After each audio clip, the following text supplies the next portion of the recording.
Hello, this is Gary Van Warmerdam, and I run the website pathwaytohappiness.com. In this video, I want to share the mechanics and the benefits of what I call belief system inventory. It's where you take your stories and you break them down and are able to find the fundamental beliefs that you might be unaware of or unconscious of. These beliefs drive our behavior, they drive our emotions, they drive the thoughts in our mind. And a lot of times we try and change how we feel or what we're doing, our behavior or our thinking is. And that's very difficult to do because it's the beliefs that drive them. And until we know the beliefs, we can't change these other things that are really just effects. The beliefs are the cause. So how do you get to this cause? And this is one of the tools I use. I share it in my book, MindWorks, and I also share it through my self-mastery course on my website, pathwaytohappiness.com. So here's an insight to how a belief system works. We begin with a story. And from the story that we'll go through, I'm going to take that story and then I'm going to break it down into a belief system. And once you see those individual moving parts, you can start to change the small moving parts. And in this case, we use a story of jealousy. A woman calls me up, and let's call her Janet. Janet has a boyfriend, Mark. So I asked Janet, well, tell me the story. Janet tells me they're happy together. He's perfect.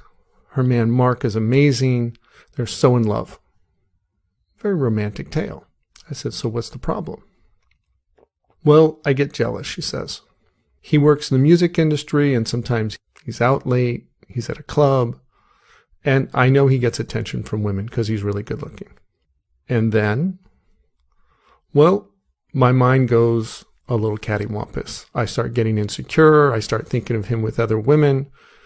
And I get jealous. And sometimes I get so caught up in the idea of him cheating that I'll even get it so there's a part of my mind that feels like he really did it. He comes home and I accuse him and I get so angry and hurt. But another part of my mind knows it's not true or doesn't believe it's true. But I want to protect myself. I mean, I need to know. I don't want to go around looking like a fool. I said, well, then what happens? What kind of things do you do? She said, well, I go looking at his phone sometimes. If he'll be in the shower, be in the kitchen, I'll be so suspicious I have to find out. But then I check his phone. There's nothing on it. There's no messages. There's no texts from anybody. It's all normal. I said, and then what happens? I realized I overreacted and I was suspicious and I not trusting him. And it turns out he's a really good guy after all. And I'm the one that's messed up. And so I think, well, I'm so messed up. I don't even deserve a guy like that. And I say, and then where does the cycle go? Well, I apologize and I promise not to do it again, but then I do it again. But it doesn't always go that way. Sometimes I do the things to try and prevent it. I say, like what? Well, the other night, I'm coming home from work late at the law firm. And I'm thinking, well, he's got an event tonight. He's working. If I'm home by myself, my thoughts are going to go a little out of control. I'm going to imagine that he's cheating. And then I'm going to get all riled up, and I don't want to do that. So I decide to go to the gym. A workout will feel better. I work out, got my shower.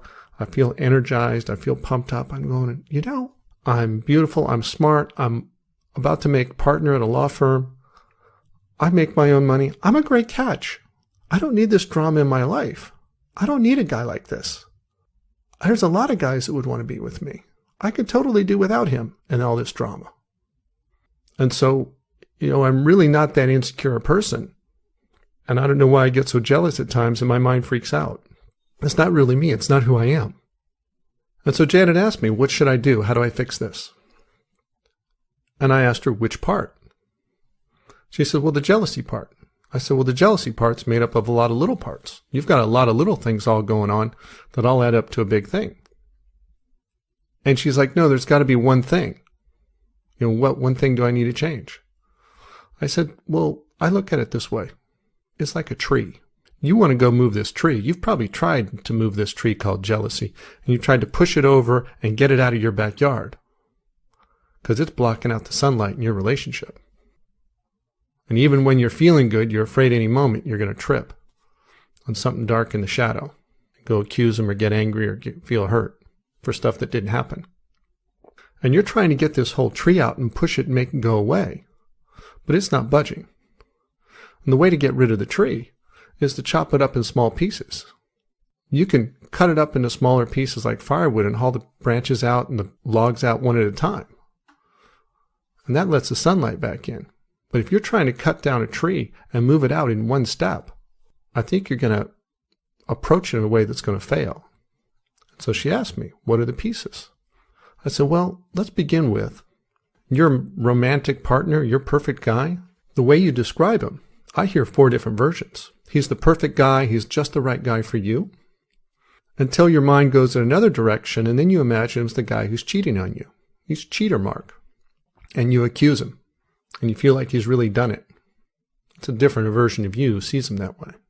And then, when you realize he didn't do anything after you check his phone, you think you're a mess, and that messed up girl who feels broken looks at this guy and says, I don't even deserve a guy like this. He's too good for you. That's the Mark that's too good for you. And then, after you go work out, and you got all your endorphins kicked in, and you're feeling empowered, and you think about all the good things in your life, in that feeling state, you're like Gym Girl. You're pumped up. You feel awesome. But Gym Girl sees Mark and says, well, I can do better than that. He's beneath me. Whereas the broken girl said, I don't deserve a guy like that. So which of the 4 versions of Mark is the real one? It was quiet for a little bit. She's like, I don't know. I said, and this is only part of the problem. These are just individual branches of the tree. There's a bigger problem. There's about 12 different versions of you in here. When you're feeling perfect, it feels great. He's the perfect one and you feel perfect. You're great together. It's a beautiful feeling and it gives you a certain impression of yourself. But when you're alone, you feel a little more insecure. Something inside, you have a different emotional state from a different belief. But that insecure girl, she imagines that he's at the club and he's with other women. That insecure girl version of yourself isn't really you, but it's a belief you have in that moment that that's what you are. And that version of yourself that you believe you are imagines a whole scenario different from any other version. It imagines that he's cheating. And then you slip into another version that is now accusing him. Get caught up in the idea of cheating. You've gone from being insecure to he's done it, and now you're accusing him. Absolutely certain it happened. Now you're feeling hurt like it did happen, rejected like it did happen. And so right alongside this belief of this personality that feels like it really happened and feels hurt that it happened, is another part that's afraid, well, if it happened and I don't know about it, I'm going to look like a fool. And there's a fear of feeling that embarrassment and shame and what other people will think. And so to avoid the shame and embarrassment, you take on this attitude of, I've got to protect myself. And so this I've got to protect myself comes out as some kind of security guard who wants to protect you. And so it's standing there and it says, well, what we need to do is go find the evidence. And then it won't be happening behind our back. And so the security guard hires an investigator. And so the investigator says, let's go find the evidence that proves what I believe. But then you find there's nothing on his phone. There's no evidence. He's innocent. And so the Mark that was the cheater is now the Mark that's innocent. And so there's a judgmental part of yourself, at least saying you're guilty, you're doing a terrible thing by not trusting him. That says I've done a terrible thing by accusing him, I've overreacted. And there's another part that receives that belief story. It says, yes, I've done a terrible thing. And that part of you believes I'm a terrible person, I'm broken, I'm messed up. I'm a messed up girl. And that part looks at Mark and says, I don't deserve a guy like that. Because he's awesome and I'm a mess. You had enough awareness to see that it doesn't always have to go that way. You kind of saw the way your mind would take you to these variations of stories with you as these different characters. And you say, hey, I don't want to go home alone and have my mind take me through this series of stories. I'll go to the gym. So the fence girl sees the road you don't want to go down, but goes to the gym. And gym girl, you get pumped up, feeling awesome. You think of how great you are, and you're feeling empowered. She's better than anybody. She's better than him. She can do way better than a guy like that. Mark the lesser than her. But that's kind of like a saboteur. It's going to throw away the relationship that the perfectly romantic one is in love with, that feels so good in the relationship. Saboteur is going to throw it all away under the story that this is the way I'll protect myself and stop going down this road where all these stories create so much drama. But you're not seeing the problem's not him. The problem are these beliefs that make up the story. Saying, I'm really fine. I'm not an insecure person. And that part's denial. No, you're not an insecure person when you're in gym girl mode. You're an insecure person when you're in the belief system of the victim, of the insecure girl, or the accuser. There's insecure layers in those characters. And each one has its own story, and each one has its own emotional conclusion. These are the branches of the tree. There's about 12 different versions of yourself. None of them really you, but when you're in the belief bubble, that this is you, you really feel that way, you believe the story, you see him in different ways in that bubble. He looks like somebody else, depending on which version of you you're in. I don't see a singular problem of jealousy. Jealousy is a big tree and you can't move it out of your backyard. I see 4 versions of Mark. None of them that are really exactly him. They're all just different versions you have in your mind at the time, depending on which version of Janet is being played. And there's at least 12 here. And this is only in the first phone call. There's other layers of what's going on. Why is she insecure? What belief is underneath that? Why is anger her go-to mechanism to protect herself? There's a belief behind that. There's beliefs behind each of these emotions and each of these behaviors.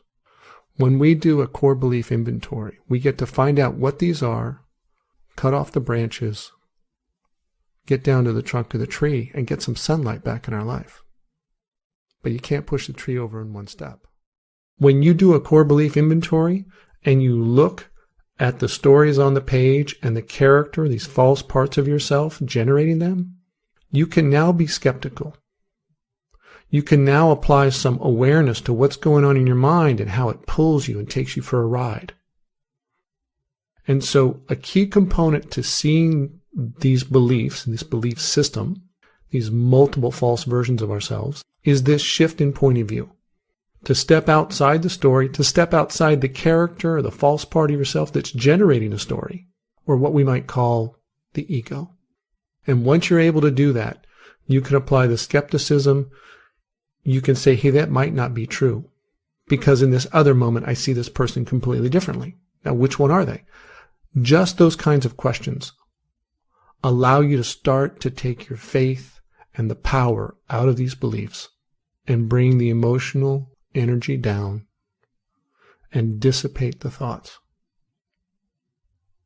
The key to changing belief systems, whatever the emotional reaction is, whatever the story that's generated in mind, is this shift in point of view to step outside these false versions of yourself.